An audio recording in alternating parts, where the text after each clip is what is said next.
I have a question to ask. Did you have a happy childhood?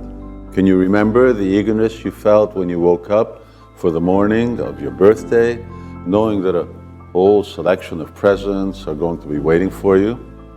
Okay, but let me ask you another question. Do you remember what presents you got, say, for your 7th birthday? Thinking hard? You don't? Why not? They were the world to you then.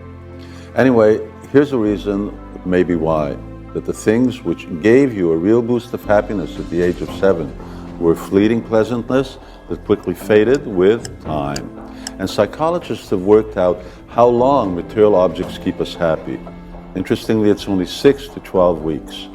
So you can go to a jewelry shop, pour out your life savings, buy something like this one over here, but in less than 3 months the happiness will fade and you move on to something like that one. It's the same when you buy a new car, the latest iPhone, or a bigger house. The happiness we derive from the enjoyment of acquiring something new. And because new things become old, the associated happiness quickly fades. Why is it like that? Because as you know, that's the nature of all material things. They're temporary. So the pleasure associated with them, that's also temporary. It's only a shadow of happiness.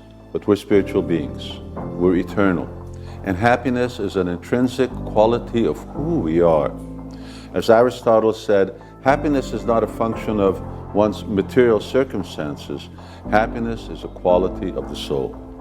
Therefore, real happiness is distinct from the futile chase after shadows. But if we connect with ourselves, our inner spiritual identity, then we will discover that happiness which doesn't fade, but rather which always increases. How to find that kind of happiness? Well, one thing for sure, it won't be by going to a silent meditation retreat and then telling the whole world on Facebook.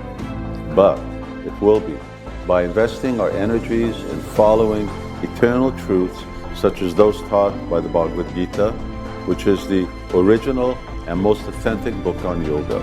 And there we will find recommendations on mantra meditation and kirtan, hearing narrations of wonderful avatars, and keeping company of spiritual friends.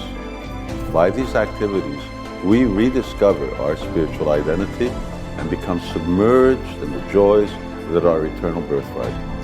Happiness is our very nature, but it has to be awakened by the right kind of gifts, spiritual gifts. So the choice is yours. Spend your life chasing shadows or trade in 3 months of happiness for everlasting bliss.